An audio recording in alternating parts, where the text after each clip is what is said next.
Y son violencias que ustedes pueden observar a diario en diferentes ámbitos de su vida, sobre todo, digamos, en esta etapa en la que ustedes están viviendo, ven conflictos, ven problemas, ven violencia en diferentes ámbitos de su vida, ¿no?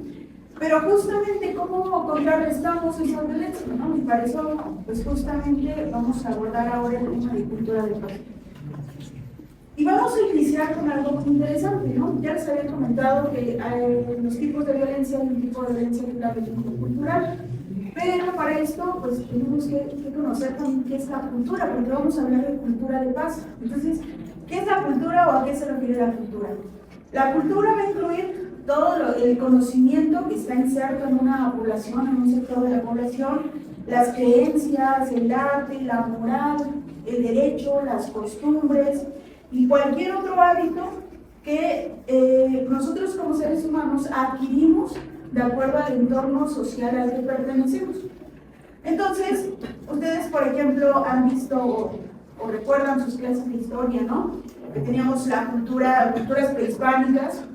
En esas culturas prehispánicas teníamos a los mayas, teníamos a los teotihuacanos, a los aztecas, y cada una de esas culturas tenían elementos distintivos muy específicos, costumbres muy específicas. Pues obviamente si trasladamos eso a la actualidad, aquí por ejemplo en esta comunidad hay costumbres muy específicas, ¿no? En otras comunidades hay costumbres específicas. Entonces, todas esas características que definen a cada grupo social son considerados como elementos culturales. Y eso implica desde hábitos, conocimiento, valores, el comportamiento, la forma de dirigirnos e interactuar unos con otros. En nuestro vínculo, en nuestro contexto familiar, es la primera sociedad a la que nos enfrentamos, es nuestra familia. Son nuestros papás, son nuestros hermanos. ¿Quiénes son los integrantes que primeramente conocemos? Esa va a ser nuestra primera sociedad.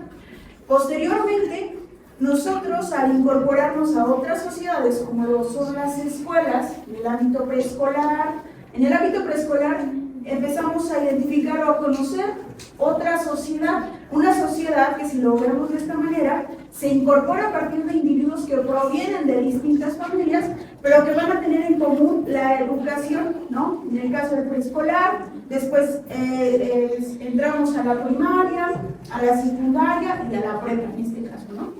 Entonces, lo que quiero que ustedes tomen en cuenta es que dependiendo del contexto donde nos vayamos a involucrar, va también a influir y a ir definiendo cómo nos vamos a comportar, cómo vamos a enfrentar diversas situaciones de nuestra vida cotidiana, porque de alguna manera llegamos a la escuela y nos influimos por nuestros profesores, por nuestros compañeros, y todo eso nos va formando como seres humanos y vamos adquiriendo características que van formando nuestra propia personalidad. Entonces, obviamente nosotros somos individuos, pero hay una sociedad en general que influye en la forma en la que nosotros nos comportamos, ¿ok? Y también es muy importante la cuestión cultural, porque la cuestión cultural se refiere a todas esas características que giran en torno al contexto social al que pertenecemos y que nos van a orientar en la forma de comportarnos o en la forma de dirigirnos. La sociedad y la cultura pueden tener un impacto positivo o negativo. Pueden tener un impacto negativo cuando la forma de relacionarnos unos con otros están insertas prácticas violentas o cuestiones relativas a formas negativas de enfrentar los conflictos.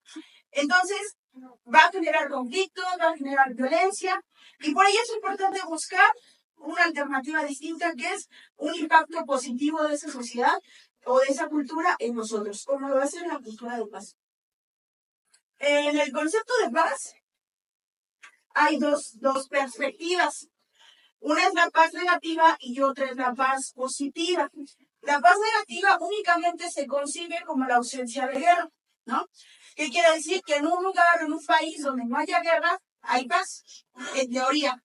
Pero no necesariamente necesitamos que haya una guerra para decir que hay violencia. La violencia se puede manifestar de otras formas y que de alguna manera causa un sufrimiento, un daño e incluso la muerte de las personas. Entonces, nos vamos a enfocar a otra perspectiva, que es la paz positiva. que implica generar en la sociedad, en la población, un impacto positivo de esas formas de interactuar. Entonces, la paz positiva va a ser entendida como la generación de relaciones armoniosas y ella se consigue cuando dos o más entidades en conflicto emprenden proyectos juntos y los beneficios que genera ese proyecto son repartidos de forma equitativa. Es decir, una transformación de conflictos como un medio para alcanzar la paz.